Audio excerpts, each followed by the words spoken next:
Israel से 212 भारतीयों की वतन वापसी हुई। पहला बैच आ गया और ये तस्वीरें आपके सामने। आईजीआई एयरपोर्ट से अब जो सभी भारतीय हैं जो कि इस वक्त पहुंच गए हैं भारत इजराइल से, वो अब एयरपोर्ट से बाहर निकलते हुए इजराइल से भारतीयों का पहला जत्था भारत पहुंचा है।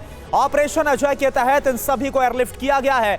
ऑपरेशन अजय के तहत लाए गए हैं सभी भारतीय।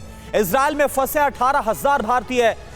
कल इजराइल से भारतीयों की जो वतन वापसी है वो हुई है और लगातार जो विदेश मंत्रालय वो इस कोशिश में है ताकि जो भी लोग आना चाहते हैं इजराइल से उनको किस तरह तुरंत वहां से रेस्क्यू करना है, कैसे उन्हें वतन वापस लाना है, इसके लिए ऑपरेशन अजय चलाया गया। और जो पहला जत्था फर्स्ट बैच है जो भारतीयों का, वो आप देख पा रहे चेहरे पर एक सुकून है, चेहरे पर एक मुस्कुराहट है, क्योंकि जो हालात है वो इस वक्त बेहद ही खराब है जो इजराइल के अंदर है।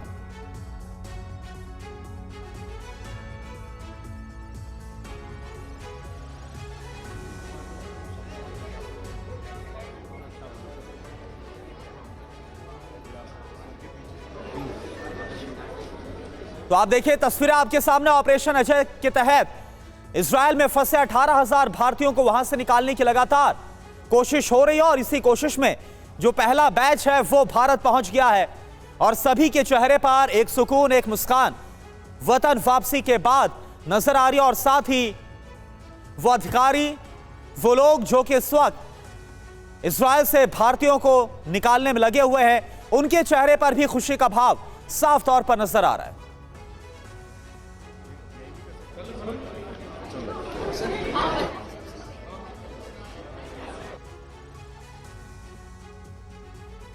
तो ये देखिए तस्वीरें इस वक्त हम आपको एक बार फिर से दिखा रहे हैं। इजराइल में जो भारतीय फंसे हुए हैं, पहला बैच जो कि भारत पहुंच चुका है, 212 भारतीयों का पहला बैच भारत पहुंचा है जिनकी वतन वापसी हुई है और बाकायदा एक विशेष विमान के जरिए इन सभी को भारत लाया गया है। और लगातार जो भारतीय जो इस वक्त इजराइल में मौजूद हैं और जो आना चाहते हैं वो अपना रजिस्ट्रेशन कराकर इस ऑपरेशन अजय के तहत वतन वापस।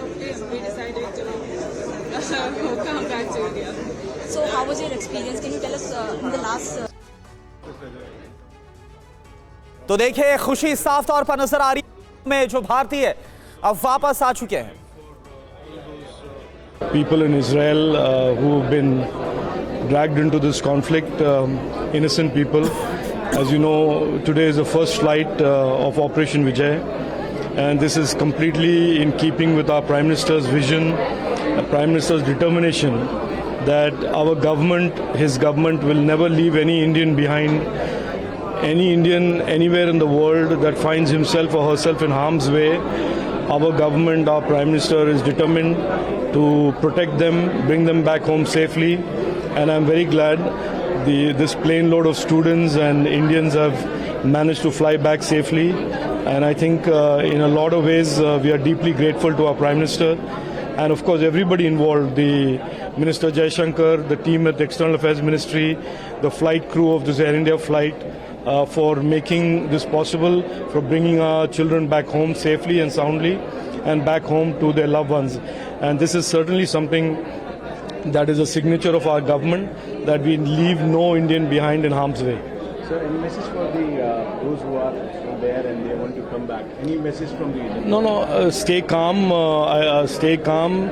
Be in touch with the embassy there, because the government of India will certainly make all the efforts that are necessary to bring you back home safe and to reunite you with your families. This is something that our government has done repeatedly, will always do. Every time that an Indian finds himself in harm's way, our government will step up and do whatever is necessary to bring them back home safely.